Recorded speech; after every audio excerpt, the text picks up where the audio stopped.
Okay, so we dedicate this presentation to His Divine Grace, A.C. Bhaktivedanta Swami Srila Prabhupada, founder Acharya of the International Society for Krishna Consciousness. So we will say the Mangalacharan and Guru Pranam mantra. Om Ajnanaatimirandasya Jnananjana Shalakaya Chakshurum Militam Yena Tasmai Sri Guruve Namaha Sri Chaitanya Manobishtam Stapitam Yena Bhutale Swayam Rupa Vidamayam Sada Dadati Swapadantikam Vandeham Shri Guru Shri Yuta Padakamalam Shri Gurun Vaishnavamscha Shri Rupam Sagrajadam Sahagana Raghunatanvitam Tam Sajivam Sadvaitam Savadutam Parijana Sahitam Krishna Chaitanya Devam Shri Radha Krishna Padahan Sahagana Lalita Shri Vishakhanvitamscha He Krishna Karuna Sindhu Dinabandhu Jagatpate Gopesha Gopika Kanta Radha Kanta Namostute Jayatam Shurato Pangur Mama Manda Matirgati Mat Sarvasva Padam Bojo Radha Madana Mohano Divyat Brindaranyo Kalpadrumadaha Srimat Ratnagara Simhasanasto Srimat Radha Srila Govinda Devo Prashtali Bihi Sevyamano Smarami Shriman Rasa Rasarambi Vamsivata Statastitaha Karshan Venor Swanger Gopir Gopinata Shrestunaha Tapta Kanchana Gaurange Radhe Vrindavaneshwari Vrishabhanu Sute Devi Pranamami Hari Priye Jaya Sri Krishna Chaitanya Prabhu Nityananda Shri Advaita Gadadara Srivasadi Gaura Bhakta Vrinda Hare Krishna Krishna Krishna Hare Hare Hare Rama Rama Rama Hare Hare Hare Krishna Krishna Krishna Hare Hare Hare Rama Rama Hare Hare Hare Krishna Krishna Krishna Hare Hare Hare Rama Rama Hare Hare Nama Om Vishnupadaya Krishna Prestaya Bhutale Srimati Bhakti Vedanta Swami Nityanamine Namaste Saraswati Devi Gauravani Pracharine Nirvisesha Sunyavadi Paschatya Deshatarine Narayanam Namaskrityam Naram Chaiva Narottamam Devim Saraswatim Vyasam Tato Jayo Udiraye नास्ता प्रायेषु अभद्रेषु नित्यं भागवत सेवया Bhagwati उत्तमश्लोके भक्तिर्भवति नैष्ठिकी. By regular attendance in classes on the Bhagavatam and by rendering of service to the pure devotee, all that is troublesome to the heart is almost completely destroyed, and loving service unto the personality of Godhead, who is praised with transcendental songs, is established as an irrevocable fact. Nigamakалпатароргалитам phalam sukamukadamritadravya samyutam pibata bhagavatam rasam alayam muhuraho rasika bhuvi bhavakaha Krishnaya Vasudevaya Devaki Nandanaya cha Nanda Gopakumaraya Govindaya Namo Namaha Nama Pankajanabhaya Nama Pankajamaline Nama Pankajanetraya Namaste Pankajangre Tvai me ananda vishaya matir madhupatiya sakrit Ratim Vahata Tada Gange Vaudam Mudanvati O Lord of sweetness, Madhupati, as the Ganga forever flows to the sea without hindrance, let my attraction be constantly drawn unto you without being diverted to anyone else. Nama Om Vishnu Padaya Krishna Prestaya Bhutale Srimati Bhakti Vigna Vinasha Narasimha Iti Namine Mukam Karoti Vachalam Pangum Langaitim Girim Yatkripa Tamaham Vande Sri Guru Dinatarinam Paramananda Madhavam Sri Chaitanya Mishwaram Om Tat Sat. Hare Krishna, everyone. Welcome back to our Srimad Bhagavatam session. So, Hare Krishna Prabhu. Hare Krishna. Yes. So, we will do a bit of recap of chapter 13 before we move on to our new chapter, right? So, what has happened previously? Chapter 13 was Dhritarashtra quits home. So we heard about how Vidura, we were introduced to Vidura, Mahatma Vidura, uncle to the Pandavas, who returned back from pilgrimage to Hastinapur. So he already received transcendental knowledge from Maitreya Rishi. And after hearing all that he had to hear, he came back with a mission to Hastinapur to save his brother Dhritarashtra, who he knows his last days are already counting already. So, and we heard about how he was very well received by Yudhishthira Maharaj, who is none other than Dharmaraj himself. And very beautifully, he was received, and he was, we learn a lot about how to receive a saintly person. And a very important verse was mentioned about how the Lord is actually seated in the hearts of, actually, the Lord is there in everybody's hearts, but especially in the saintly person's hearts, because the saintly person is directly in communion with the Supreme Lord, not like the rest of us. So the saintly person, because he's directly in communion with the Supreme Lord, which he carries in his heart, everywhere he goes, that place becomes a holy place because of that saintly person. Right? Very beautiful verse, that one. So it really puts into perspective how much we should really uh, worship those pure devotees of the Lord, who are like the ambassadors of the Supreme Lord. So then Maharaj Vidura's purpose is revealed. He gave a hint, actually, in the verse here, in this chapter, a little bit of hint was given about the disappearance of Lord Krishna, which is going to be the next chapter which we are going to cover today. But Vidura did not reveal this information. He knew about the disappearance of Lord Krishna. He knew about the destruction of the Yadu dynasty. He knew about the sinking of Dwaraka Puri. All that he knew, but he did not reveal to the Pandavas. He did not reveal to Yudhishthira Maharaj. So, and he knows, yeah, so he came for a different purpose, and he knows bad news has a way of coming on its own. So there was no need to unnecessarily bring tidings of bad news. So therefore, he kept it to himself, because he knows also that it will disturb all the Pandavas very much. So why want to hasten that disturbance? Let it come to them naturally on its own.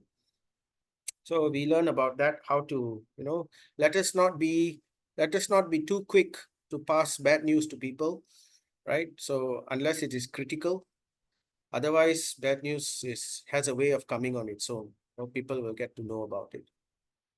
So anyway, Mahatma Vidura started to speak very strongly to Dhritarashtra. He spoke to Dhritarashtra so many times before, but Dhritarashtra never listened. In different nice ways he spoke. But now Dhritarashtra's life is close towards the end. And the love that Vidura had for his brother made him to speak strong words, which was, it was very strong. He practically called him, you are living like a dog in the house of your enemy, eating the leftover thrown by Bhima at you, and your eyes are defected, your vision is gone, spiritually, materially you don't have any vision, and all your sense organs are weak because you're about to die. And he very strongly, he planted the determination in Dhritarashtra to break free from this comfortable life of old age, and then to come out of this shell and pursue spiritual perfection. So then the next day, after hearing all this, Dhritarashtra made up his mind. He was fueled by the words of Vidura, and he made his determination very strong, and he left home immediately. But his wife Gandhari also followed. He didn't ask his wife to come, but Gandhari followed anyway, as she showed the example of a perfect chaste wife right till her death. So, and Vidura also led them. And they all left towards the Himalayas. They traveled north, went to the Himalayas, and in the Himalayas, they lived there and they performed severe austerities. Dhritarashtra performed severe austerities following the Ashtanga Yoga method, the yoga which is for meditation. So Vidura, the reason why Ashtanga Yoga was given to Dhritarashtra was because Bhakti Yoga is better, it is easier, it is higher. But unfortunately, Dhritarashtra is not qualified to do Bhakti Yoga. So, Bhakti Yoga, anybody is qualified except for Dhritarashtra. Why? Because Dhritarashtra has committed offenses towards the pure devotees of the Supreme Lord.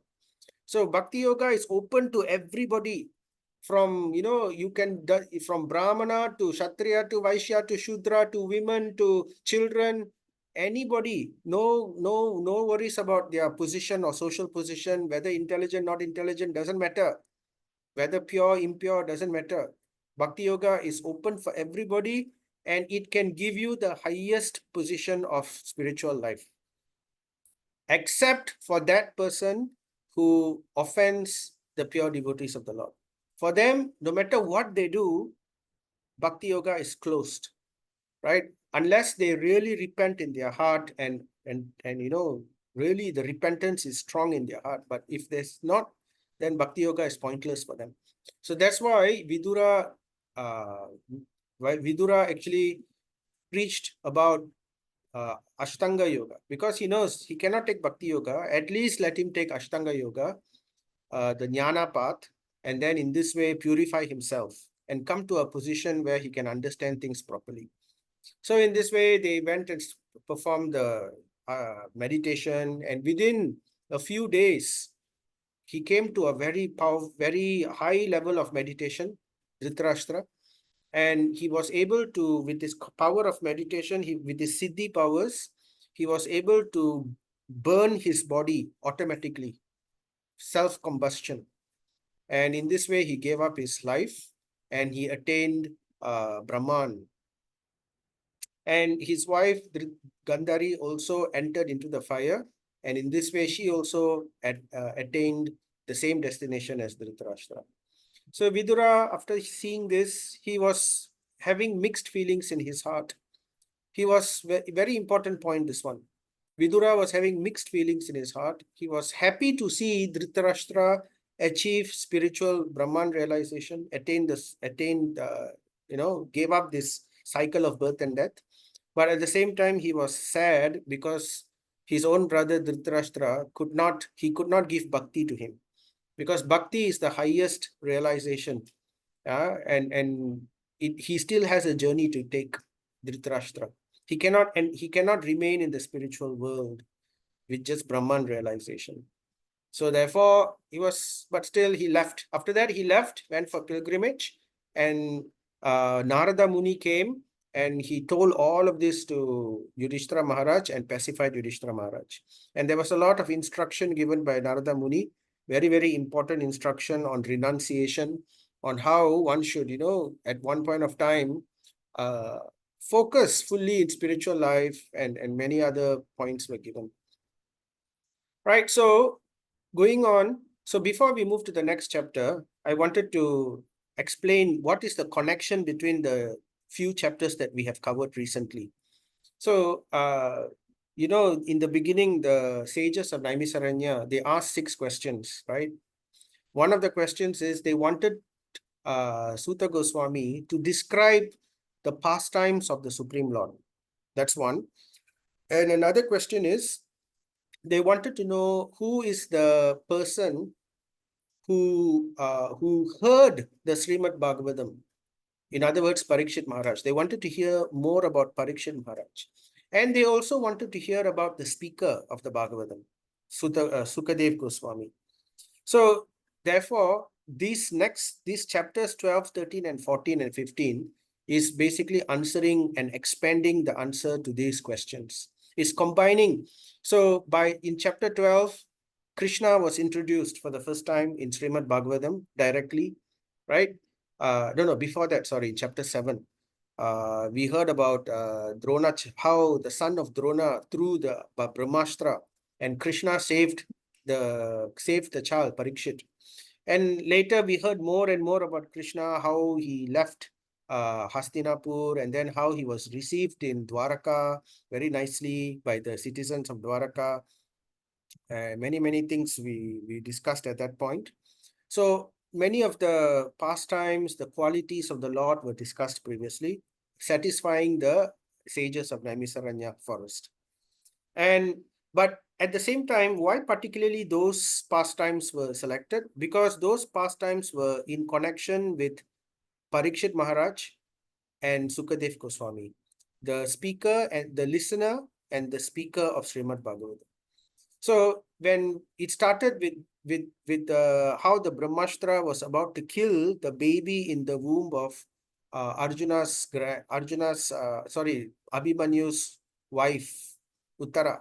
Uttara was carrying the child in her womb, and the Brahmastra was coming, and that child was saved by from the Brahmastra by Krishna, none other than Krishna. So because he was saved by Krishna, the child is known as Vishnu Rata, one who is saved by the Supreme Lord. And the child later was born to be known as Parikshit Maharaj. So it began there, and then it went on, the story continued, and then we heard about, so how did Parikshit Maharaj become the king of Hastinapur? So therefore, first we heard about how Dhritarashtra left everything. And then after that, we will hear how Krishna left. And after hearing the disappearance of Krishna, we will hear how the Pandavas also left. After hearing how the Pandavas left, then only Parikshit Maharaj is enthroned. Then we will hear about Parikshit Maharaj's pastimes. So that is the arrangement. In the meanwhile, we will hear very nice pastimes about the Lord and the pure devotees of the Lord, which is also answering the questions of the Naimisaranya sages. So that's basically the link. So we can see the big picture of how the Bhagavatam is arranged in Canto 1. All right, so chapter 14, the disappearance of Lord Krishna. Right. So the chapter begins with the verse, Suta Goswami is speaking. Suta Goswami is speaking to the sages of Naimisaranya forest. Right? Suta Uvacha. Arjuna went to Dwaraka to see Punya Sloka Krishnasya. Basically, Arjuna went to Dwaraka to see Krishna. But Krishna is described here as Punya Slokasya Krishnaya. That means, Punya Sloka means one whose glory is spoken, is sung by the Vedas. You know, we have Vedic scriptures. So Vedic scriptures ultimately sings whose glories? Ultimately, it sings the Supreme Lord's glories. So here it is Krishna. Krishna is described as the Supreme Lord, for which the entire Vedas are singing his glories.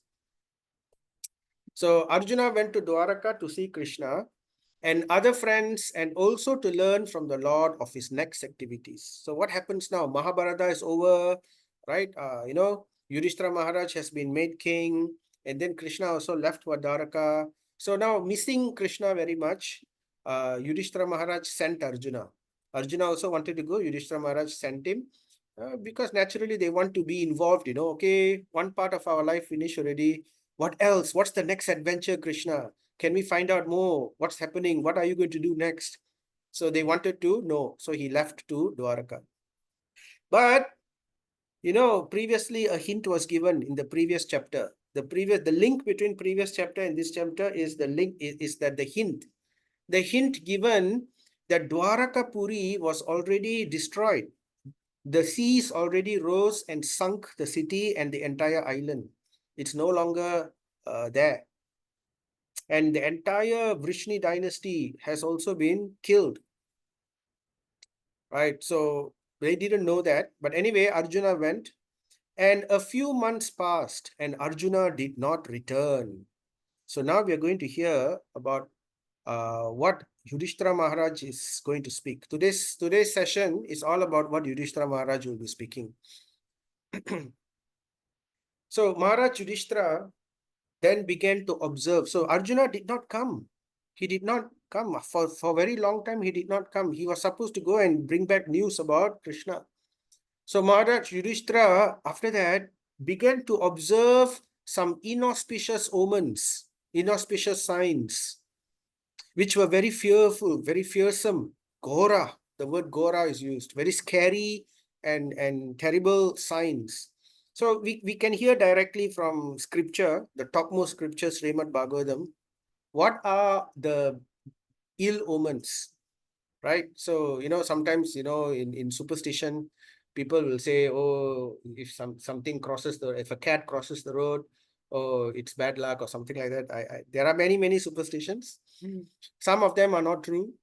But here today, we will hear those things which are true, coming directly from Srimad Bhagavatam. What is the sign of ill omen?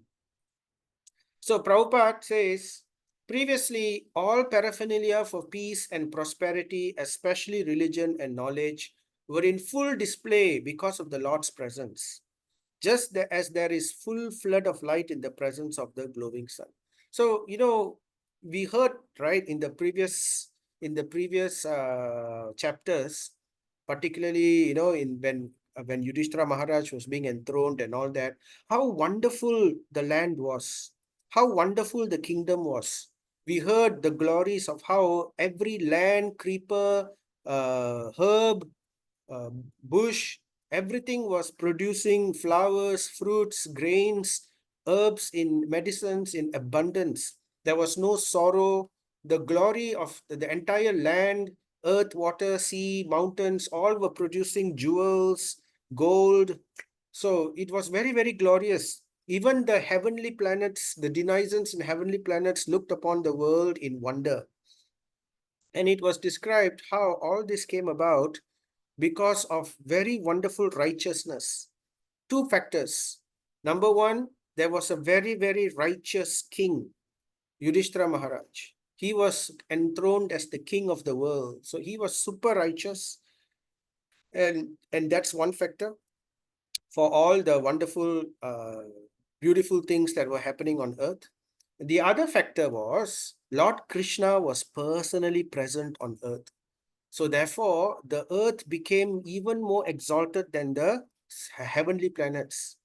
It was like Vaikuntha. There was no misery. Vaikuntha means no misery. So it was like Vaikuntha because Vaikuntha is wherever Krishna is, right? So Krishna came and therefore the earth became like that. By his grace, through the instrument of Yudhishthira Maharaj being enthroned as the king of the world. So it's very important.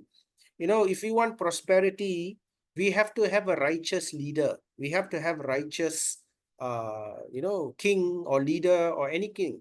It can, any unit, doesn't matter about government, even any leadership unit, for example, temple or family, right? If the members of the family, if the leader of the family is righteous, then there will be good things, right? Good prosperity and so forth.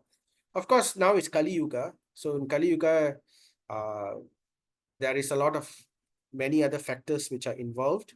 But nevertheless, Dharma is very important. Why Dharma is important? Not because simply for the sake of Dharma. Dharma is important because it pleases the Supreme Lord. When we uphold Dharma, we are actually upholding the Lord's instructions, his orders. So therefore, he is pleased. So that is the importance of Dharma. Right. So anyway, so what are the ill omens? So then Sutta Goswami continues the narration. Yudhishthira Maharaj, he saw direction of eternal time had reversed. viparyasta. And this was very scary, Raudram. So direction of eternal time had reversed. So when initially it was all moving in a way where everything was very, very wonderful, more and more increasing in wonder, increasing more and more in beauty, suddenly there's a reversal. It is now in the going down trend. Initially it was going up, everything was going up, now it's going down. So reversal of eternal time. So there were disruptions in the seasonal regularities. So this is one of the omens. Disruption in seasonal regularity. So nowadays in Kali Yuga, we see this more and more, right? I remember when I was young, that was 30 plus years ago, we didn't have so many disturbances in the seasons. We learn in our school, right? This is the rainy time, that is the hot time, and it was pretty much like that all the time. So, but now, sudden rainstorms, extremely hot spells, more and more difficulty. Of course, in Malaysia, it's pretty much almost standard. But in other parts of the world, we see so many disruptions. So these are all not good signs for the world, especially things like earthquake, tsunami. So generally in places where there are, when the karmic uh what's the word for it? When the karmic value becomes very, very heavy, many sinful people live in that area, or after many, many years of many sinful things happening, so eventually it carries a lot of weight, and it will fall in that particular geographical region. So this is called Adi Daivika. That means miseries caused from heavenly arrangements, right? So that is one of them. What are the omens? People in general had become lobha, krodha, and deceitful, anrita. So one of the ill omens, Yudhishthira Maharaj was astonished because in his kingdom, he was starting to see people in general are developing these qualities. Lobha means very greedy. You can see the picture. Greedy, enough. There's no such thing as enough. Everything is more and more and more. So lobha. And another word is krodha, angry, angry. You drop off the hat, they become angry. Smallest thing, they want to become very angry. So anger, right? So lobha. Because why krodha comes? Because mainly they have lust. Bhagavad Gita talks about how lust is the seed, right? But actually it comes from desire. You have some desires in your heart, and if you let our mind think about those desires, then the desire becomes strong. And we have to be very careful, because then it will change into lust. So then lust becomes the main cause. It becomes the seed of all the other fall downs. From lust, we want, we want, we want. What happens if we don't want? What happens if we don't get what we want? We see the baby, right? Baby, I want, I want, I want. If you don't give him what he wants, wow, bang, bang, bang, all kinds of tantrums. So people, adults are also like that. It's just that they do it in different scale. So when lust is frustrated, it leads to krodha. Or when the false ego is bruised, it leads to krodha. So these are problems. And deceitful nature. Deceitful, very easy. They cheat people. Prabhupada says, in Kali Yuga, this world is a world of the cheater and the cheated. Either we are a cheater or we have been cheated. Somebody has cheated us or we have cheated someone. So it's pretty much made up of, and very few gentlemen. No one is, everybody is looking to exploit others for their own benefit. And then he also saw that people were adopting foul means of livelihood. So wrong ways, bad ways of how they earn their livelihood. Because their lobha is so strong, they want, I want, I want, I want. They lose track about what is dharma and what is adharma. They start doing adharmic things just to get what they want. So this is all noted by Yudhishthira Maharaj as ill omens.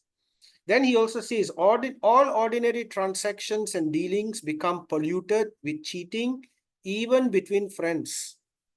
So, in other words, all these things were not there during that time. In Dwapara Yuga, it wasn't there. All this was not noticed. So, but now, even ordinary transactions, simple transactions also, dealings become polluted. It's easy for people to backstab each other, right? To bad mouthing becomes common. Backstabbing becomes common. Building lies become common. So all this has this I said it's all coming from adopting foul means of livelihood. Just because they want to earn some money or they want to earn some livelihood, they don't care what they do. They don't care lying or blaspheming or making all kinds of things just to get that money or to satisfy their ego. What else? And then in Kali Yuga, Sutta Goswami continues. Yudhishthira Maharaj was saying, in familial affairs within the family, there are always misunderstanding. Misunderstanding between who? Between Pitra means father. Between Matar, mother, brother, brothers, etc. So these are all Sanskrit terms. You can see, very, very close to English. And therefore, be father and son, father and daughter, father and mother, mother and brother, brother and sisters. Between family, all these things were starting to become more and more common. In during the Pandavas, there were 5 brothers and they were having one wife. Draupadi married to 5 brothers. Can you imagine? And these are 5 Kshatriyas. Can you imagine if it was in Kali Yuga? Imagine 5 very strong, powerful men were having one lady as their wife. Powerful, strong man generally means very, very big ego. The ego is very, very powerful, very big, right? Even small thing, little bit also, they become upset. And then you can imagine the potential for big, big fights, big, big problems. But the Pandavas, they were so united amongst themselves, even though such a difficult situation was present within them, right?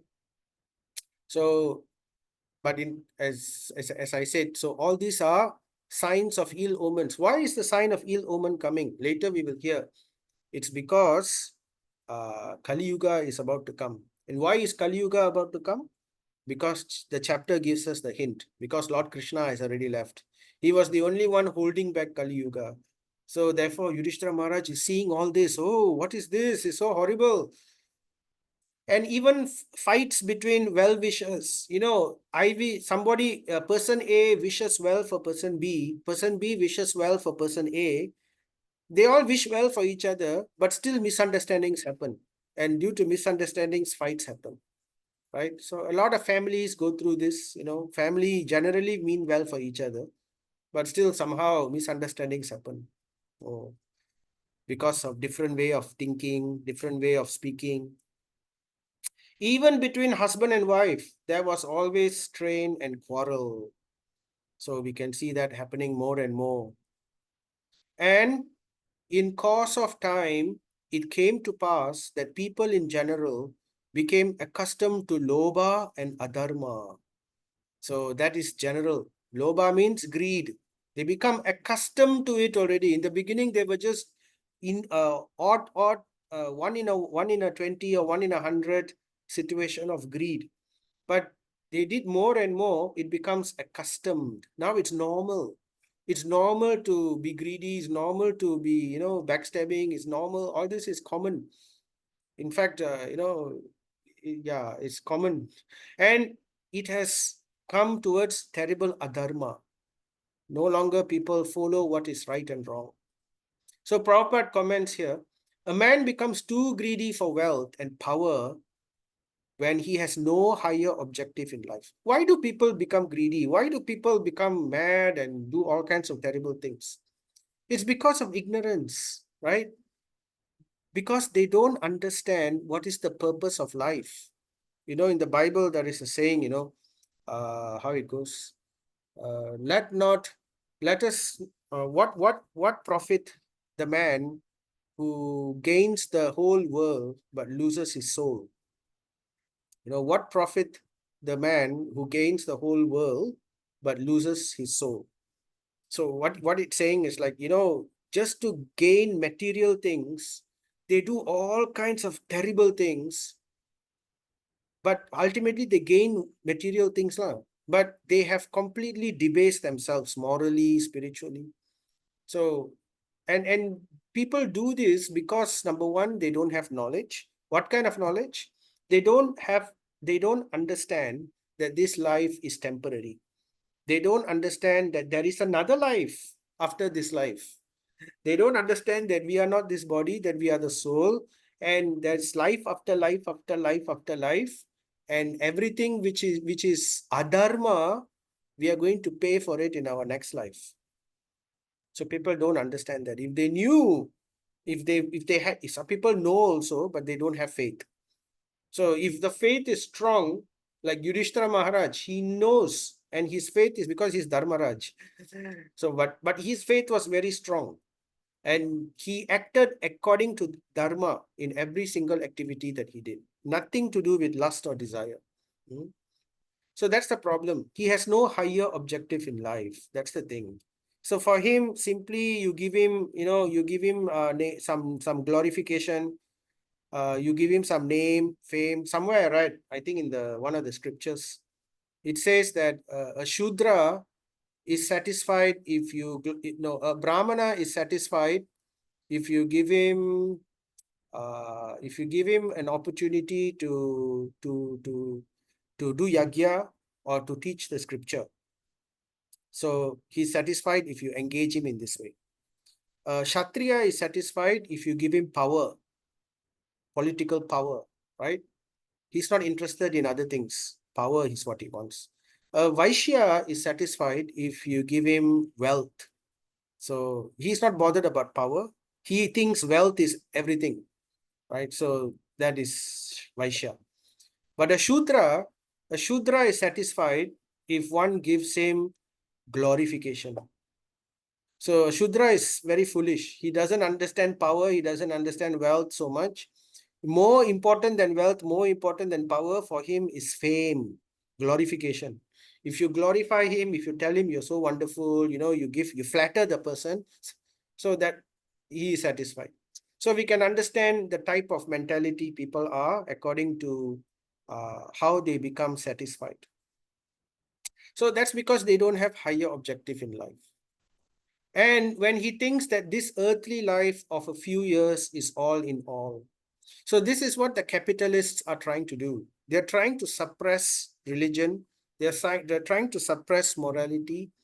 They are basically giving the idea that you live only once. This is your life. It's my life. And it's with this life, you can do whatever you want to get whatever you want. And that's the end. Because after this life is finished, everything is finished. So this is what capitalists like to tell you. And the whole world is running in that. And they hire scientists. Mainly, they tell the scientists, please do all the research. And in your research, please write in such a way that you try to counter whatever the spiritualists are saying. Try to prove that God doesn't exist. Try to create this kind of propaganda so that the people will believe. And when they believe, when they see this, what will they do? They will spend their money. They will work, and we will have lots of people to work under us. Our factories will flourish, and from their working, we will collect taxes. We will sell them things. Our economy will boom, and we will collect so much of money. So the capitalists, 80%, or I think now is 90%. 90% of the world's wealth is owned and enjoyed by 10% of the population. So that's capitalism. They trick the population into this idea. So it's very unfortunate. Anyway, Prabhupada is saying, ignorance is the cause. And to remove this ignorance, the powerful sun is there to distribute light in the shape of Srimad Bhagavatam. So that is why Srimad Bhagavatam is so important. Because the sages of Naimisharanya asked, now Lord Krishna has left this world. What is the hope for this world? So just as Lord Krishna has disappeared from this world, the Srimad Bhagavatam, the beautiful Srimad Bhagavatam has arisen like the sun to, to show us the path, to show the path for everyone in Kali Yuga. So everyone should hear Srimad Bhagavatam, should read, to understand, and it should be given to everyone. So Prabhupada believed very strongly that simply by Harinam chanting and by Srimad Bhagavatam, we can conquer over Kali Yuga. We can conquer over the material world. We can conquer over Maya. Because Srimad Bhagavatam is none other than Krishna himself. The holy name is also none other than Krishna himself. So when you have these two things, hearing and chanting, then it becomes very powerful. So we have to have faith in this. Some people say, no, the world needs charity. The world needs, different kinds of, money. The world needs various different social projects. But actually, the only thing the world needs is this knowledge. And that can be given by Srimad Bhagavatam and the chanting of the holy names. These two is given to the world, automatically all the problems in this world will be solved. Automatically. That is the point here, right? So we have to very strongly have this faith. Hear Bhagavatam very strongly that if we can do that for this world, what it can do for us, right? And we should also speak this Bhagavatam to others as well, as much as possible. So many people need to hear this. We need to spread this information. We need to educate people. That's why Prabhupada established ISKCON, International Society of Krishna Consciousness. So this Srimad Bhagavatam, this is the verse, right? Krishne swa pagate dharma jnanadibihi saha kalau nasta drisham esha puranarko adunoditaha. This Bhagavata Purana, Srimad Bhagavatam, is as brilliant as the sun, and it has arisen just after the departure of Lord Krishna to his own abode. Persons who have lost their vision due to the dense darkness of ignorance in the age of Kali shall get light from this Purana. So Prabhupada says, the word of hypocrisy can be checked only by counteraction through devotional service to the Lord and nothing else. So we have to strongly understand this, fit this into our mind, fit this into our heart, right? So that faith will, it will bring us very, very far in our spiritual life, because that is the faith we need to read Bhagavatam. So Maharaj Yudhishthira, observing all these ill omens, Arishtani means different ill omens, he spoke to his younger brother. Who is Yudhishthira Maharaj's younger brother? All four of them. But he's speaking, Arjuna is not there because he went to Dwaraka. So he's speaking to Bhima. So these are all the ill omens, right? So what does Maharaj Yudhishthira say? Maharaj Yudhishthira said to his younger brother, Bhima Sena, I sent Arjuna, Jishnu. Arjuna has many names, Savya Sachin, what else? Kaunteya, Partha. So another name for Arjuna is Jishnu. So I tried to find what's the meaning of Jishnu, but I couldn't really find. Prabhupada doesn't explain also in the translation word to word. And I tried looking at the Sanskrit dictionary, but I guess something to do with Vishnu. So anyway, I sent Arjuna to Dwaraka to meet his friends and to learn from Punya Sloka Krishna, the goal of the Vedas, the topmost hero of the Vedas, Lord Krishna. I sent Arjuna to Dwaraka to meet his friends and to learn what Krishna is doing, what is his program of work. Since Arjuna departed, Sapta Masaha, 7 months, Sapta means 7, Masa means month. 7 months have passed, yet he has not returned. I do not know factually how things are going there. So you can imagine Maharaj Yudhishthira's, he's seeing all these women. He sent, imagine you send your brother to Dwaraka for an important trip, and then you don't hear anything from them, and you see all ill omens coming. You can imagine how he would feel, right? So this is basically the key to these chapters. We heard about how Maharaj Yudhishthira observed ill omens, and now we will hear Maharaj Yudhishthira's trepidation, how his heart is feeling. He will start speaking about what he is feeling. Api devarshinaadistaha sakalu ayam upastitaha yadatmano angam akridam Bhagavan utsirshkrashati.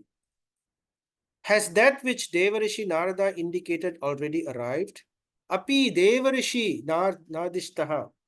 Has whatever Narada Muni said happened already? Remember what Narada Muni said in the previous session, in the previous chapter? Narada Muni, after Dhritarashtra left and attained, he went to the Himalayas.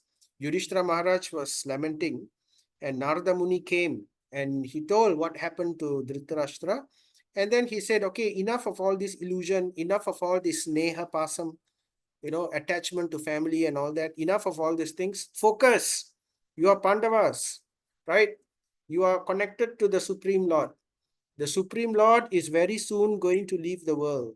And you, as soon as you hear it, that is your cue. You also should then, you are also free to then depart and follow the Supreme Lord. So, and he said this and then he left, Narada Muni. So now Yudhishthira Maharaj was waiting. So he was thinking, oh, yo, all these ill omens are coming. What has Narada Muni said come to pass? Is he going to quit his earthly pastimes? Is Bhagavan, he's talking about Bhagavan, is Bhagavan going to quit his earthly pastimes? So the verse here says, Yadatmano Angam Akridam. So Angam Akridam means the parts and parcels or the expansions of the Supreme Lord. Anga means limbs. We have body, we have Anga, hand, legs, hands. These are all Anga. So the Lord, the Anga Akridam of the Lord. Anga Akridam of the Lord means the part and parcels of the Lord or the expansions of the Lord. So the Lord, whenever he comes, he doesn't come alone. He always comes with his many expansions. He also comes with his devotees. Especially when the Supreme Lord, Swayam Bhagavan Krishna comes, he comes, everything else also comes with him. All the other expansions, all of them also appear in the world. So they all took birth, they all came in the different forms. Like they came in the Vrishni dynasty. There was Aniruddha, Sankarshana, Vasudev, the 4 quadruple expansions, they all came and took birth in the Vrishni dynasty as children of Krishna, like that. So they come also. So before we continue, let's understand a little bit about this Angam Akridam, the different expansions of Krishna. So a little bit of philosophy. Let's understand how Krishna expands himself. Then we can continue with this. So Atmano Angam, spiritual parts and parcels or expansions of the Lord. So Krishna is the Supreme Personality of Godhead, known as Adi Purusha. Adi means original Purusha, original Supreme Lord. Right? And technically, his form, Krishna in this form, it's not any other Krishna form. This is Krishna in Vrindavan, Shama Sundar Krishna. So Krishna, Shama Sundar Krishna is the Krishna which is holding a flute, 3 bended forms, Tribangalalitam, right? Alola Chandra Kalasadvalyavam Alola Chandra Kalasadvanavamsi Ratna Gadam Pranayakeli Kala Vilasham Shamam Tribangalalitam Niyatat Prakasham Govindamadi Purusham Tamaham Bhajami. So the Supreme Lord is beautifully decorated with forest flowers, garland of forest flowers, and which is swinging to and fro, Alola Chandraka Lalita, and he is Tribanga Lalita, very, very sweet Tribanga form. That means bent in three places, holding a flute like that. You have seen a picture of that, like that. So that is the original Supreme Personality of Godhead in Vrindavan, Shama Sundar Krishna. So he is called Swayam Rupa.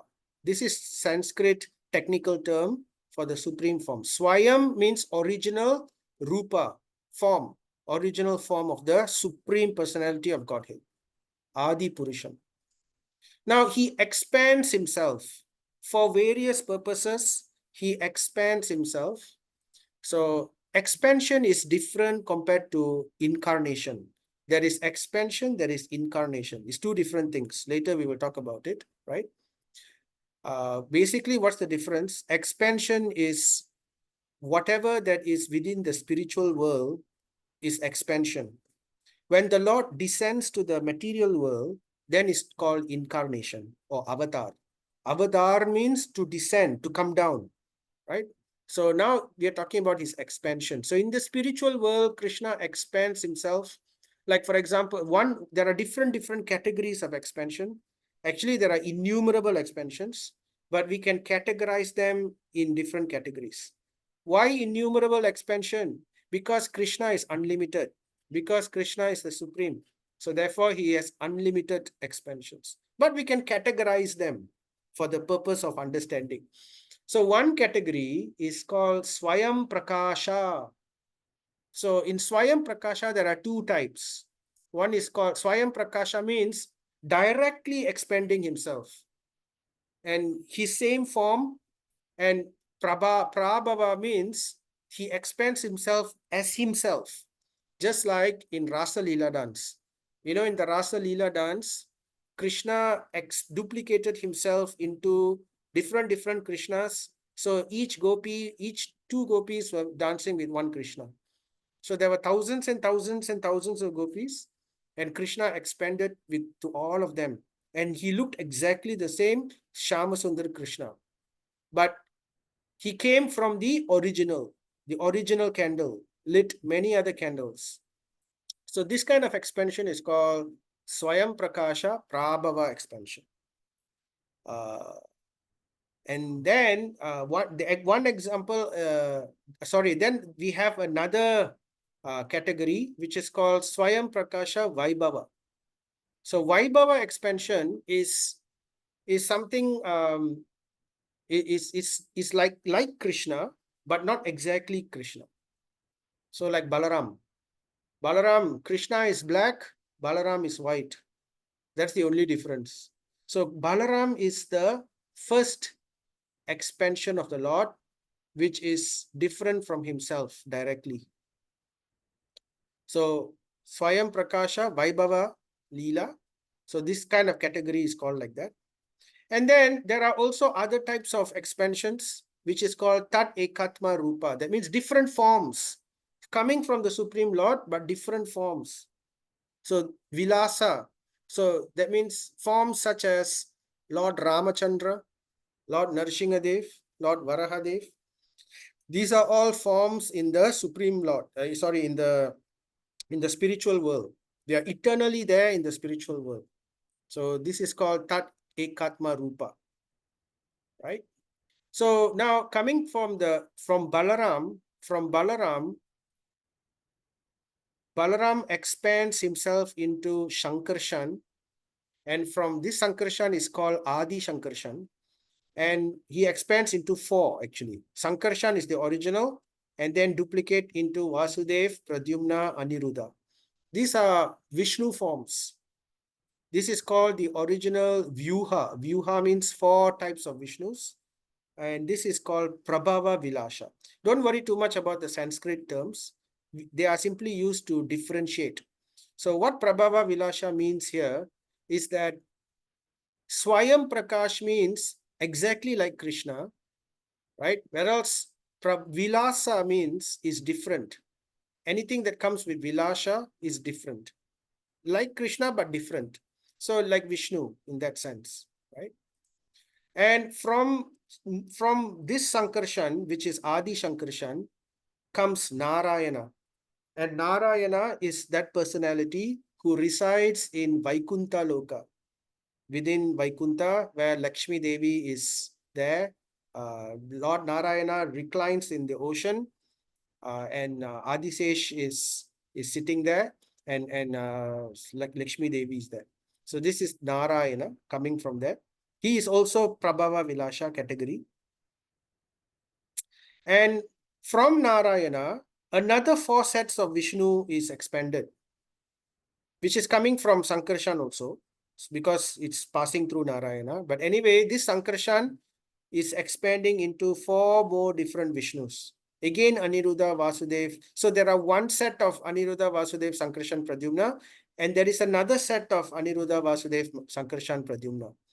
This first set is in charge of the entire spiritual world. Basically, various purposes in the spiritual world, creation, maintaining all the different things. It's various other things they do there.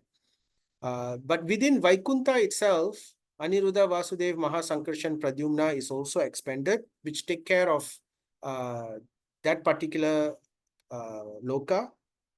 And then further expansion is Purusha avatars. So now it's called avatars, no more expansion. Why avatar? Because now they are coming into the material world. They are out of the spiritual world. So while they are in the spiritual world, their expansion, when they come out, there's a slight difference. So from Mahasankarshan comes Karanodakashayi Vishnu. He is Mahavishnu. Mahavishnu who lies down in the ocean of Karana ocean, where he is not awake. He is sleeping only. He is only sleeping all the time. It's called Yoga Nidra. And from his sleep, he is generating millions of universes from the pores of his skin, like bubbles coming out from his skin. So that's Mahavishnu lying down on Anantasesh, right? And from Mahavishnu comes Garbhodakashayi Vishnu. And then from Garbhodakashayi Vishnu comes Lord Brahma, Lord Shiva, all of them come there. And from Garbhodakashayi Vishnu comes Shirodakashayi Vishnu. This is the Vishnu who lies down in the ocean of milk. Shiro. Shira means milk. So the Vishnu which lies on the ocean of milk is this one. And he lies in Shwetadweep. The name of the place is Shwetadweep. And Shwetadweep is within the material world. Right? So that is how. And from Shirodakashayi Vishnu comes Virat Purusha, the universal form of the Lord, which he showed to Arjuna in chapter 11. We heard how Arjuna saw the universal form. That form came from the Shirodakashayi Vishnu. So these are all the different expansions. So we can understand that all of them are coming from Krishna. And who was standing in front of Arjuna? Who was with Arjuna all the time? The Supreme Lord, right?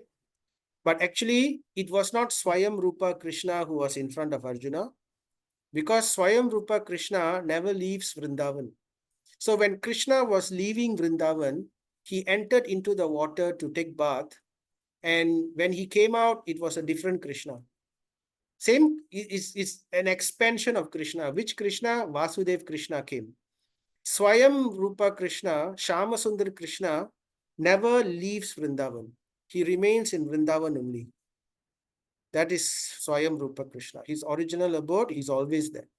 So what is the Krishna that comes out of Vrindavan, goes to Dwaraka, goes to Mathura, the Krishna that spoke the Bhagavad Gita, that is Vasudev Krishna.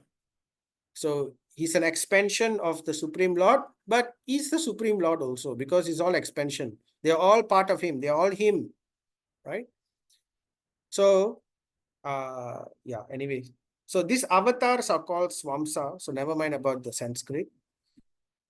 But they're all coming from the original. They're all coming from the original, which is Swayam Rupa. Who is the original? Govindam Adi Purusham Tamaham Bhajami. Govinda, Shama Sundar Krishna. Ribanga Lalita Shama Sundaram. Achintya Beda. So this is Supreme Lord.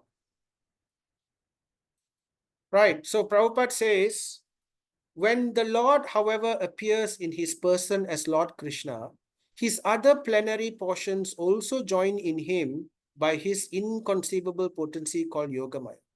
So when Krishna was standing in front of Arjuna speaking the Bhagavad Gita, that was Vasudev Krishna. So all the other Vishnus, all the other expansions, the Purusha avatars, the Guna avatars, all of them were already in him, in the Supreme Lord, including the Virat Rupa. Everything was part of the Lord inside him. Right? So that's what it means here. The Virat Rupa of the Lord, the material conception of his form is different from him. Now we have to understand this. So Virat Rupa is the universal form. You know how we see that all the planets are all sitting on his head. The sun is his eye, the moon is his other eye, and then we see all the different devatas sitting on his body. So that form is actually an imaginary form. It is not a real form. So that is Virat Rupa or universal form. It is imaginary. It is not real. There is no Virat Rupa in the spiritual world. It's only shown as a representation of the Supreme Universe, that everything rests on the Supreme Lord. Right? So therefore, Virat Rupa is illusory and it is considered material. Though it is material, it is still the Lord. Now, we are going to tell you a very important point here. The important point here is the Lord can change spirit to matter, matter to spirit, and matter and spirit to matter and matter to spirit, just like that. Because both matter and spirit comes from him. And he has achintya shakti. Achintya shakti means inconceivable shakti. You cannot describe, you cannot logicize, you cannot explain. Inconceivable. Why? I don't know why. It's the glory of the Lord. That is called achintya. You cannot understand. That's a very, Krishna has many types of shaktis. One of the shakti is achintya shakti. So achintya shakti means cannot be understood. So how can you change matter to spirit, spirit to matter, matter to spirit? Krishna can do it. Why? Because he has achintya shakti. Right? So this is an important point we have to understand. So therefore, although the Virat Rupa is material and in an imagination, still it is the Supreme Lord. You cannot say that Supreme Lord is not spiritual, but Virat Rupa is material, but still it is the Supreme Lord. Just like the deities. You know, the deities at home, deities in the temple, the deities are made of what? The deities are made of stone, made of wood, made of gems, made of paint, made of metal, right? Marble. But it's all material things. But by the mercy of the Supreme Lord, the material element can be accepted. The Supreme Lord can change that material element into spiritual element. When does that happen? It happens when the deity is installed. The deity is installed, you know, usually a pure devotee will install the deity and prana pratishta mantras and all are mentioned to awaken the deity. And after that, worship is given. So at that time, the deity is no longer material, it is spiritual. But at the same time, if unbelievers, you know, when the Muslims come and they destroy the temples and they destroy the deities, at that time they are not destroying anything spiritual. They're just destroying material, because the Lord can again change the material, spiritual to material, material to spirit, spirit to matter. This is his ability. So I hope that is clear, right? It's important for us to understand how powerful the Lord is, how much of energy he has. We have to understand really his position before we can understand his pastimes. If we go into his pastimes without understanding his actual position, his actual power, we will commit offenses in our mind, because we will think, why is Krishna doing like that? Why is Krishna doing like this? He can do anything. So that we have to understand very, very thoroughly. That's why Canto 1, Canto 2 is very important. It builds that foundation of faith very strongly in our heart. All right, so Prabhupada is saying that the Lord left his body. So all this explanation is so that we can understand how is it that the Lord left a body when he left the world. So that the Lord left his body means that he left again his plenary portions in the respective dhammas as he left his Virat Rupa in the material world. So actually, when Lord Krishna left the world, we haven't heard about it yet. We will hear about it in the 10th canto of Srimad Bhagavatam. But don't worry, in the next chapter, within the same chapter also, we will discuss a little bit about this, how Krishna left the body. Not in today's session. We will talk about it in the next session, how Krishna left the body a little bit. And then after that, we will speak about it more in the later sessions. So we don't have to wait until 10th canto. So it's important for us to know, how did Krishna leave the body? So Krishna was sitting down on a next to a tree, and he put his foot up like that, and there was a hunter, and the hunter shot an arrow, and the arrow struck Krishna's foot, the heel, and Krishna used that as an excuse to leave his body. So we will hear about this very, very nicely in the next. It's a mystery. It's an amazing mystery. And when Krishna left the body, he didn't just disappear, or he didn't just go in a blaze of light, as we would expect the Supreme Lord of the world, Swayam Rupa Bhagavan, to disappear like that. But he actually left a material body. There was a body. He left a body and he departed. And Arjuna had to come and take the body, and he cremated the body, and all this had to happen. So why all these things is happening? We have to be patient. Don't want to tell all the things today, because these things have to be slowly revealed, right? But we will hear about it in the next few sessions, little by little. So that the Lord left his body. So when he left the body, he actually left a material body. Remember, I said that he can change matter to spirit, spirit to matter. The deity can change from matter to spirit, spirit to matter. So the Lord also left a material body when he left this world. Prabhupada explains he did this to bewilder the atheist. Of course, he did it for several reasons. We will come to those reasons. There are reasons for it. Don't worry about it. We will mention it in the next few sessions. But anyway, let us first understand that Krishna has this ability to change matter to spirit, spirit to matter. He is Swarat. Swarat means independent. He can do anything and everything. He can do the impossible, and it's all within his capability. Okay, so then Prabhupada continues. The Lord is Kaivalya, and for him there is no difference between matter and spirit. This is what we've been discussing, because everything is created from him. Okay, so enough very heavy philosophy for the moment. We will revisit again in our next sessions as we go about, but let's continue with our Srimad Bhagavatam recitations. So Yudhishthira Maharaj was thinking, he's worried, he's having trepidations. He's saying, oh, Narada Muni said that Krishna may leave. Has that already happened? And when he started thinking that way, he started thinking, oh, from him only, from Yasmat, that means from Krishna only, we got all our kingly opulence. So this is how a devotee will think. A devotee will always give all credits to the Supreme Lord. It's from him only we got our Rajyam, our kingly opulence, our Daraha, our good wives, our Pranaha, our lives. Because in Mahabharata, who saved all our lives is Lord Krishna. Our Kulam, dynasty and progeny. Krishna saved our dynasty. Krishna allowed Parikshit Maharaj to grow, right? From him only we get our subject lordship. We got a kingdom by his grace. We rule the earth by his grace. By his grace, we had Sapatna Vijaya, victory over enemies, all because of Krishna's machinations, Krishna's tantram. By his grace, we achieved victory.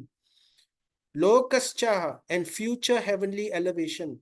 Even if whatever benefit we will get in our next life, also due to coming from Krishna only. All this have become possible. So this is who is speaking. Yudhishthira Maharaj is speaking. Yudhishthira Maharaj by himself is so glorious that he could easily have said, it's because of my dharma, my chivalry, my brothers, but no, he straight away, without even thinking, directly everything comes from the Supreme Lord. Sometimes we who have very little find it very difficult to thank the Lord. So the Lord, this is Yudhishthira Maharaj, thanking him for so many things. All this is only due to his causeless mercy. Yat anugrahat. Anugrahat. The Malays stole this word from us. Anugraha. Right? Gift. This is gift of the Lord for all of us. So Prabhupada says, if one could achieve success without the sanction of the Lord, then no medical practitioner would fail to cure a patient. Sometimes, in Kali Yuga, in modern life, especially among Indians, unfortunately, there is a worship of medical doctors. They will say, "Oh, doctor, you are like God. You have saved this person's life," right? So Prabhupada is putting a lid on that. He says, if all success was only due to our own effort, then nobody will die, because doctors have medication, they have medicines, they have medical knowledge and everything. Nobody should die by right, but it is not in their hands. They are simply instruments of the will of providence, will of destiny, which is simply turning under the dominion of time, which is fully under the control of the Supreme Lord. So therefore, the Lord is the ultimate naysayer, or the ultimate sanctioner, right? Any successful man should therefore feel grateful to the Lord for all that he has achieved. It's very, very important point. Gratitude, gratefulness. There are few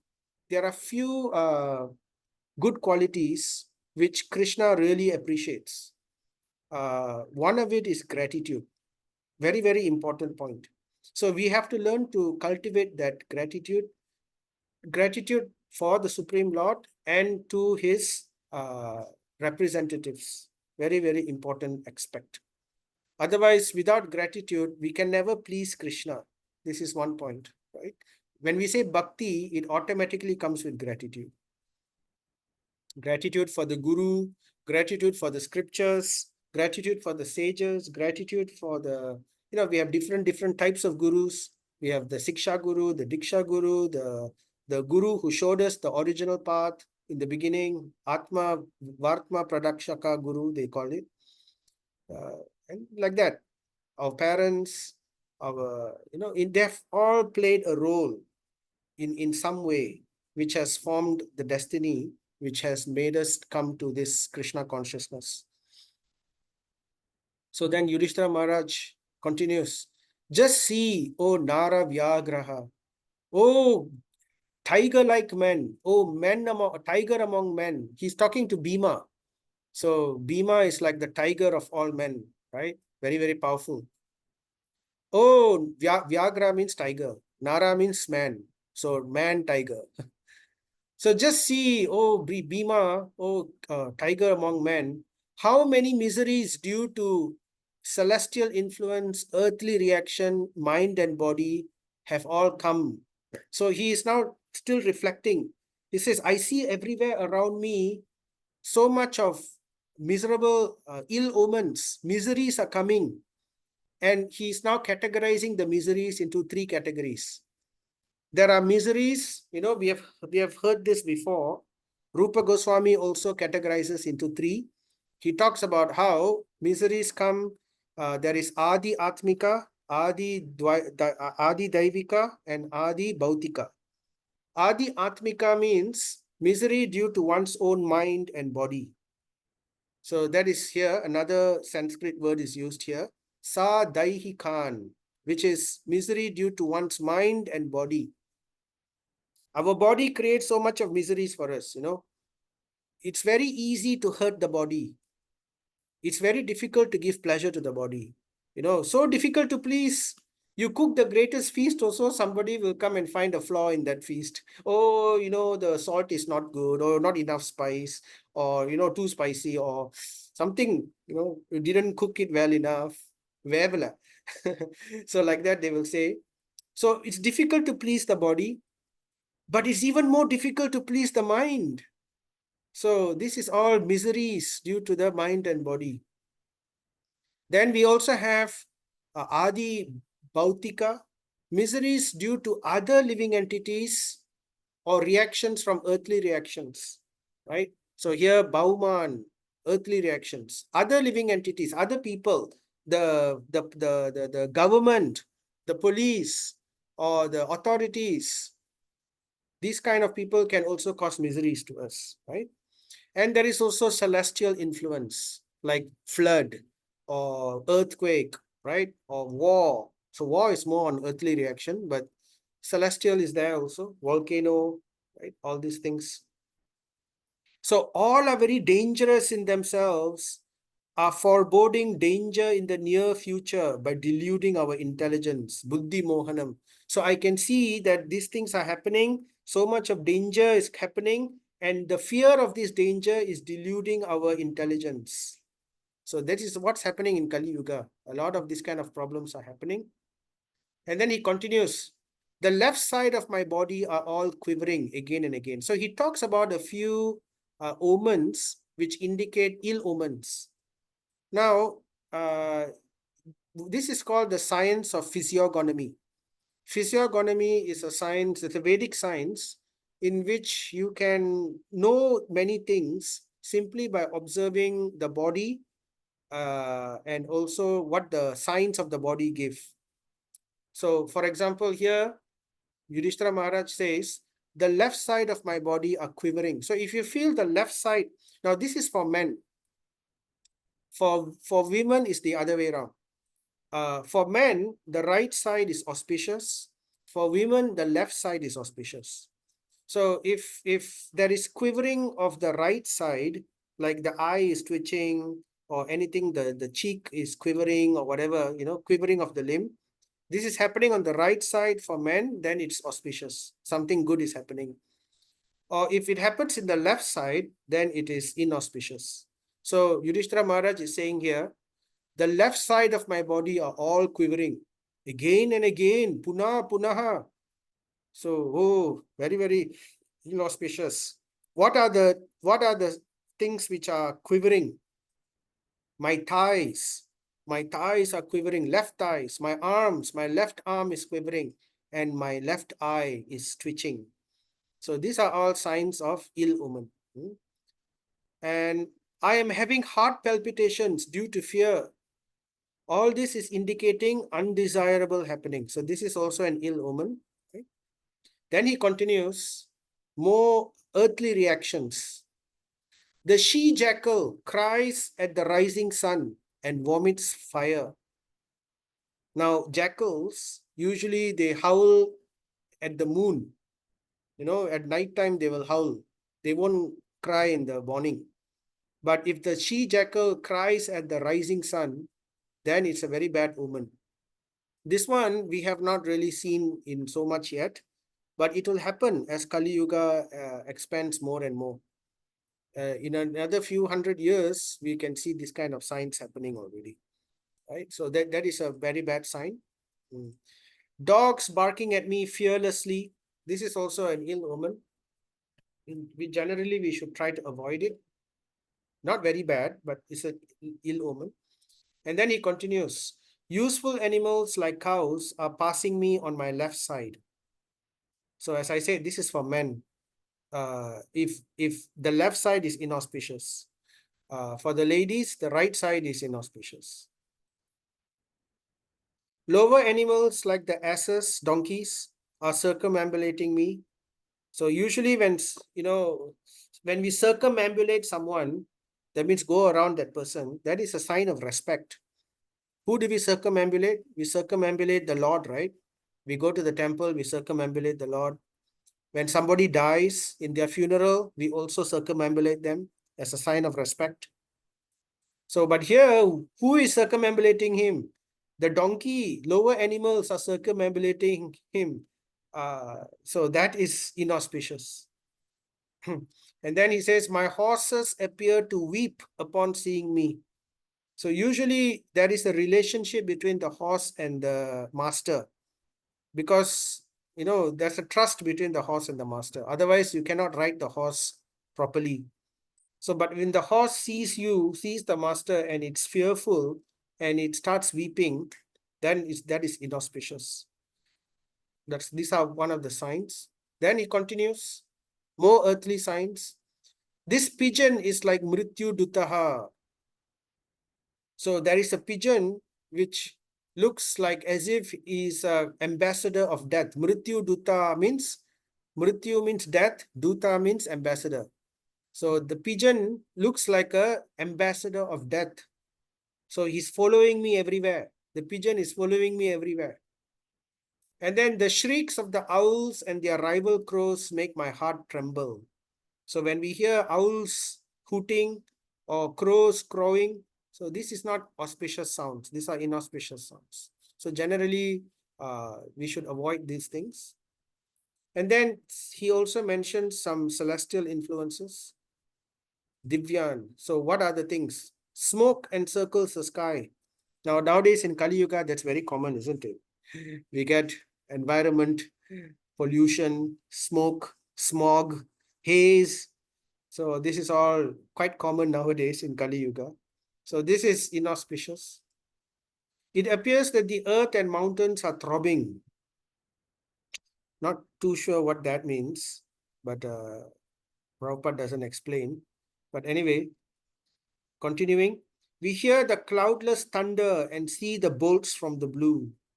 A cloudless thunder. There is no cloud in the sky, but we hear thunder sound. That is inauspicious. And we see bolts from the blue. There is no cloud. There is no rain cloud, but suddenly we see lightning. So that is also inauspicious.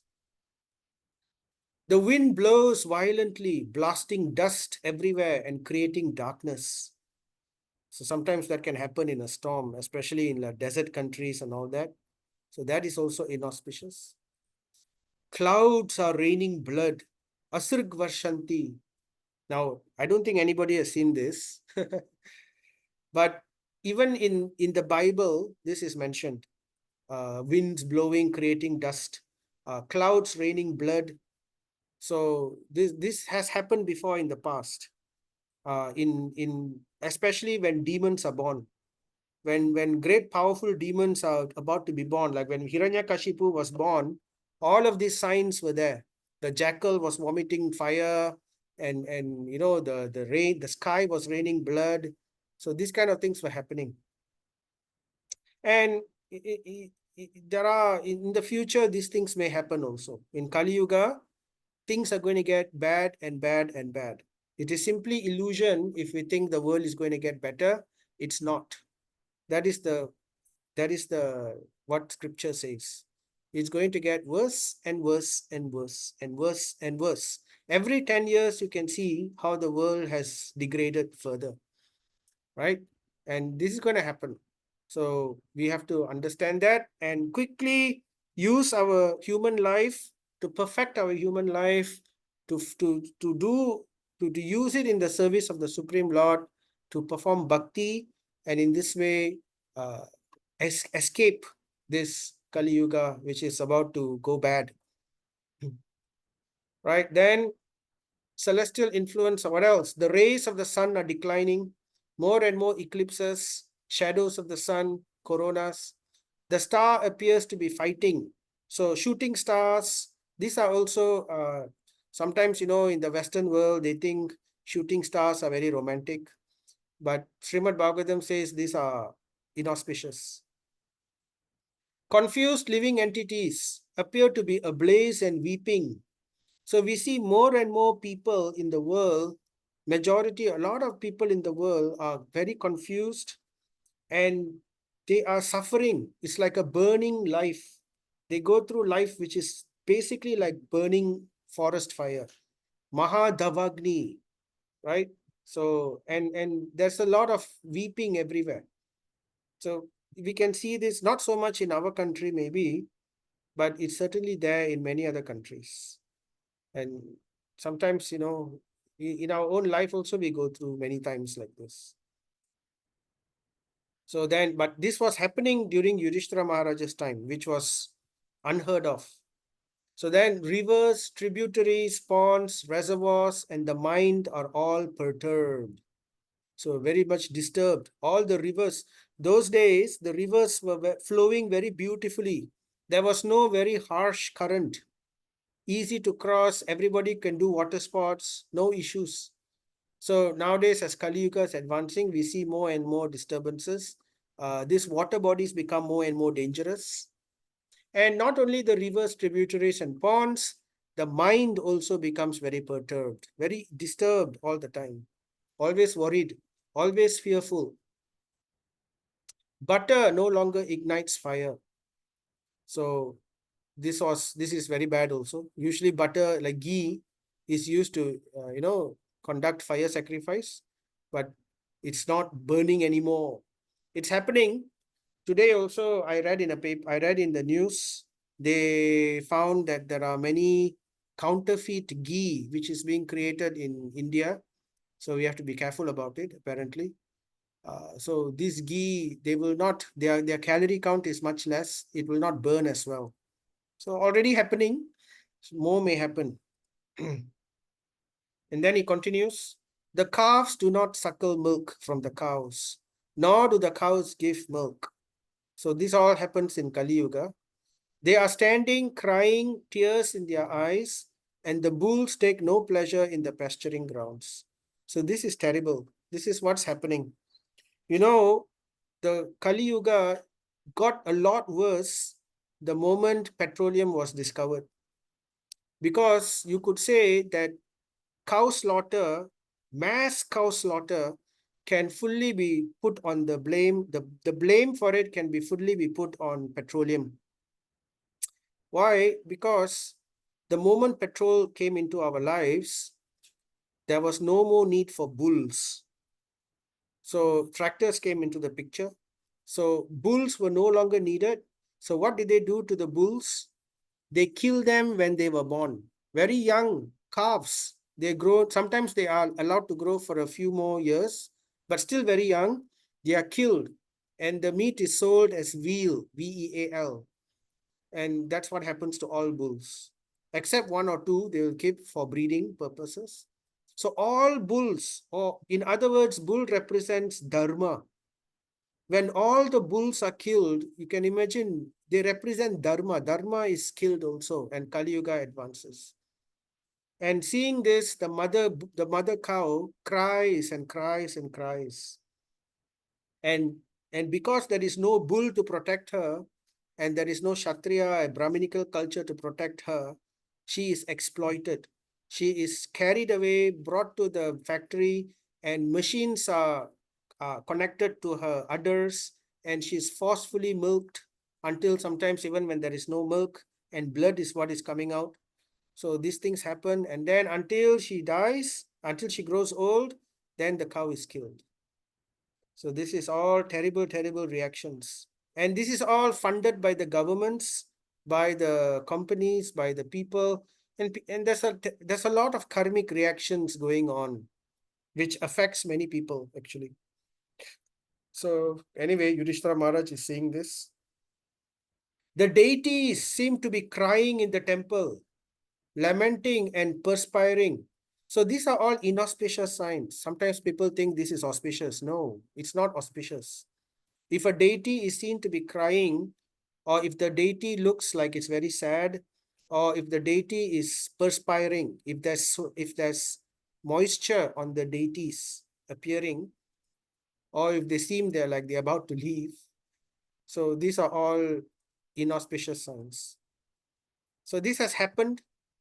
This is if you look at deities crying, you Google it up, you will see that in Kali Yuga, especially in is well documented in the Christian churches. There are some deities which have wept, usually before a major disaster or some issue after, like Mother Mary. Usually regarding Mother Mary, they will be weeping. Of course, a lot of it is also fake, but it has happened also. Some real things have happened. Combined, what else? So the reactions of the mind, body, the heavenly planets, and also other earthly reactions, they all combine. All the cities, villages, towns, gardens, mines, hermitages are now devoid of beauty and bereft of all happiness. So this is also signs of inauspicious signs. I do not know what sort of calamities are now awaiting us. I think that all these calamities indicate some greater loss to the good fortune of the world. Saubhaga, fortune, the good fortune of the world. How did the good fortune of the world come? The world was fortunate to have been marked with the Bhagavata Padai, the footprints of the Supreme Lord. Bhagavata Padai. Padai means the footprints of the Supreme Lord, which is Ananya, extraordinary.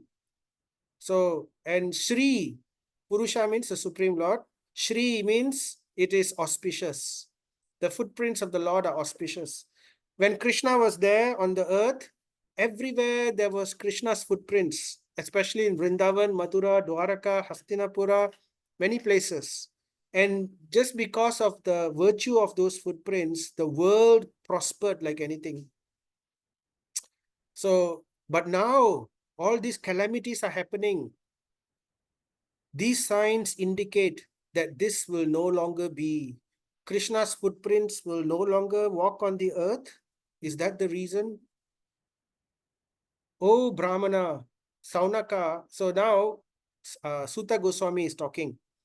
Oh, Saunaka rishis, oh, sages of the Naimisaranya forest. Maharaj Yudhishthira, observing the inauspicious signs on the earth at that time, was thus thinking to himself. And at that time, Arjuna, Kapi Dwaja, is very significant, the word used here, Kapi Dwaja. Kapi Dwaja means he whose flag is Hanuman, monkey flag. Kapi means monkey. Dwajaha means flag, who carries the flag. Remember in Bhagavad Gita at the war, one of the signs of victory is Hanuman sitting on the flag of Arjuna's chariot. So therefore, one of the names of Arjuna is Kapi Dwaja. He whose chariot is having the flag of a monkey, Arjuna. So Arjuna returns back from the city. So in this way, Yudhishthira Maharaj is thinking and so much of trepidation. While he is thinking this way, Arjuna returns at that time. And Yudhishthira Maharaj is shocked to see Arjuna. When Arjuna bowed at his feet, the king saw that his dejection was unprecedented. Ayata Purva Maturam. Dejection means Aturam. Ayata Purvam. Purva means complete, full. He was extremely dejected, Arjuna. He was shocked to see him. His head was down. Arjuna's head was down, and tears glided from his lotus eyes. Ado Vadanam Adbindum Srijantam Nayana Bajoho. In his lotus eyes, Nayana Abajyo, Abhibindum, drops of tears were coming down. And his head was bowed, Ado Vadanam. So then, seeing Arjuna pale due to heartfelt anxieties, the king, remembering the indications of the sage Narada, questioned him in the midst of friends. His greatest fear is about to come true. So he began to question Arjuna. So we stop here, right? And this is a cliffhanger. Next section, we will hear what are the things Yudhishthira Maharaj asks from Arjuna. So, and then we will, that's also very interesting. It's actually very, very emotional. The next session will be very emotional. You can actually feel the pain of Yudhishthira Maharaj as he is questioning Arjuna. You can see the separation in his heart. So it's a very nice part of the chapter. Stay tuned for that in the next session. So let us recite this Hare Krishna Mahamantra so that we can digest everything that we have heard. Jai Sri Krishna Chaitanya Prabhu Nityananda Sri Advaita Gadadhara Sri Vasadi Gaura Bhakta Vrinda Hare Krishna Krishna Krishna Hare Hare Hare Rama Rama Rama Hare Hare Hare Krishna Krishna Krishna Hare Hare Hare Rama Rama Rama Hare Hare Hare Krishna Krishna Krishna Hare Hare Hare Rama Rama Rama Hare Hare. All right. Thank you very much. Srimad Bhagavatam ki jai. Any questions from anybody? So I'm looking at the chat. It means Ravindra Prabhu says it means conqueror. Oh, I think you're talking about Jishnu, right? The word Jishnu. So Jishnu means to conquer, right? Is that what you're saying? Yeah, I think so. Okay, thank you for that. Hare Krishna Prabhu. Yes, Prabhu, Ramanaidu Prabhu. Definitely I got a question, isn't it? Sorry, Prabhu. Prabhu, before Arjuna returned back to Hastinapura, from Yadu dynasty, he took all the babies, all the child, old or senior citizen to Afghanistan, isn't it? To Gandhara. Is it? I don't know about Afghanistan. No, Gandhara is currently it's Afghanistan. Yeah. Did it say he brought him to? Did it say he brought them to Gandhara? Yeah. Oh, okay. I don't know about that. Oh, sorry, Prabhu. Sorry. No, Maybe no. I'm confused. Second question, Prabhu. All your classes now you are giving. Now, if we were to review, how shall we reach to the same class? Because there is so many complication on the Krishna's expansion and avatar. So, if we were to penetrate your web, do you have any web or something where we can penetrate and re-watch again? You mean you want to see this video, the recording? Yeah. I posted in the group one. It's the WhatsApp group. I posted there. You can also see it in the. I show you. Wait, I'll just show you. Wait, it's there. I'll just basic screen share. Like for example, now you're seeing my WhatsApp. So in Srimad Bhagavatam, if you click the top part here, this will open. And then you can see here playlist of recorded sessions. So you can see the playlist here. This is always there. All the past videos, everything, yeah, Prabhu? It's always there. You click on it, it's always there. And also, I also post the videos each time new videos come. So, but if you miss anything, if you want to go back to the old videos, just go to the top part, just click on this, and this will open. And go here, playlist of recorded session. You click on that. Then it will open up the playlist. Right. So you should be able to see, right? You can see here, Srimad Bhagavatam, all the classes, right? So everything is here. So we have more than 49 sessions. All of them are here, right? Okay, Prabhu? Okay, Prabhu. Thank you. Okay. Hare Krishna, Prabhu. I'm using iPad only, Prabhu. How am I to get all those things? iPad also can. Is this is WhatsApp. It's in the WhatsApp group. So, like for example, okay, let me show you the thing again. Where's the Zoom? Share screen. You also have sent the recording, is it? Yeah, I send the recording each week. After, like today, I will send it. After today, at night, I will send it once it's recorded. So you see, this is my WhatsApp.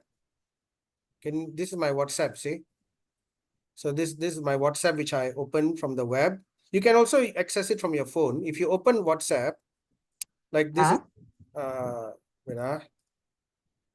okay, so this is the WhatsApp. You just go to the top part. You see here, the header where it says Srimad Bhagavatam Katha, SB Katha. Just click on that and this will open up. It will open up the group info.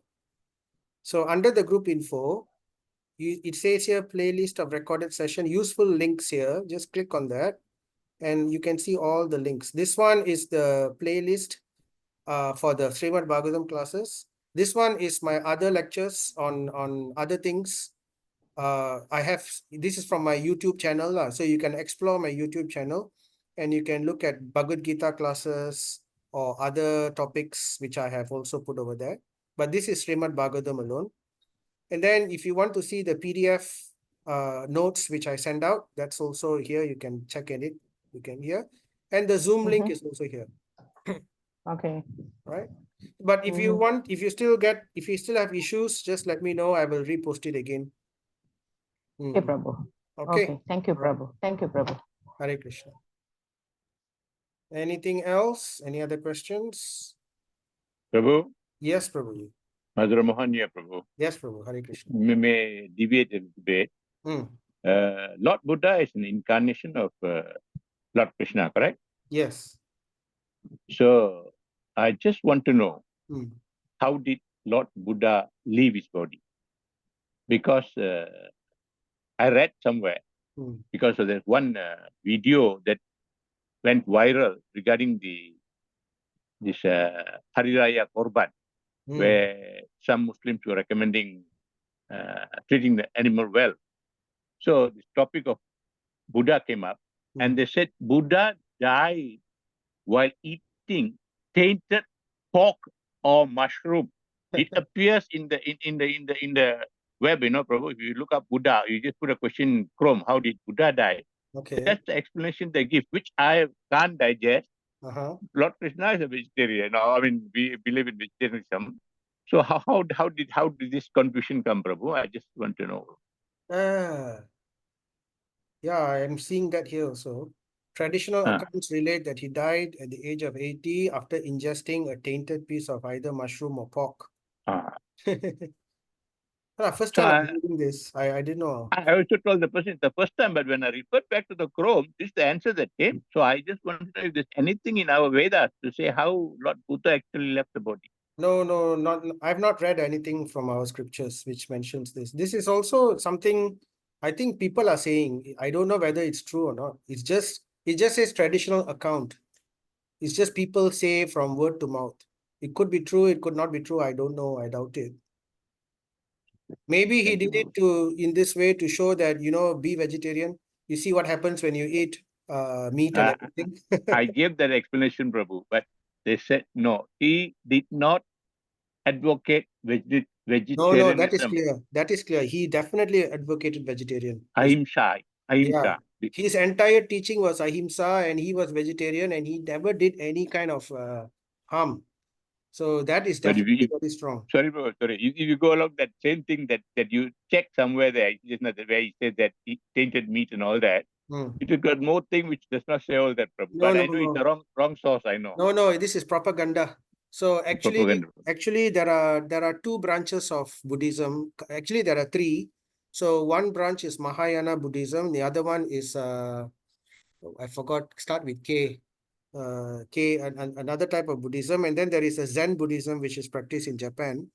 So the one type of Buddhism says one should be vegetarian. The other two types of Buddhism branch says you don't have to be vegetarian. So probably this propaganda is coming from the other group of Buddhism. But Buddhism came from India, and in India it is very clear that it's vegetarian. There's a lot of changes that has happened. So it's propaganda. We have to be very careful where we hear the sources. It has to come from scripture or from bona fide parampara. Thank you, Ashwin. Okay, Hare Krishna. Right. So anything else? Otherwise, please feel free to also put your questions in the WhatsApp group. You can also send it to me personally if it's a personal nature. Happy to answer any questions related or not related. Prabhu, one more thing, Prabhu. Why your classes are taking break? It's supposed to be every Thursday. No, it's every 2 weeks, Prabhu. It's every 2 weeks. See, I'm still working. I'm not retired yet. After I retire, I'll do every week. But I have other things to do also, unfortunately, and preparing these presentations and all takes some time. So it's the best I can do at the moment. So it's every 2 weeks, every 2 weeks. Anyway, are you going to Kuching Radhatra? I don't know yet. Haven't planned anything. Okay, Prabhu. All right. Thank you, Prabhu. Thank you, Prabhu. Hare Okay. Krishna. Thank you so much, everybody. Thank you, Prabhu. Hare Krishna. Srimad Thank you, Prabhu. Bhagavatam. Hare Krishna. Hare Krishna. Thank you, Prabhu. Srimad Srimad Bhagavatam Bhagavatam ki ki jai. jai. Srila Prabhupada ki jai. You try?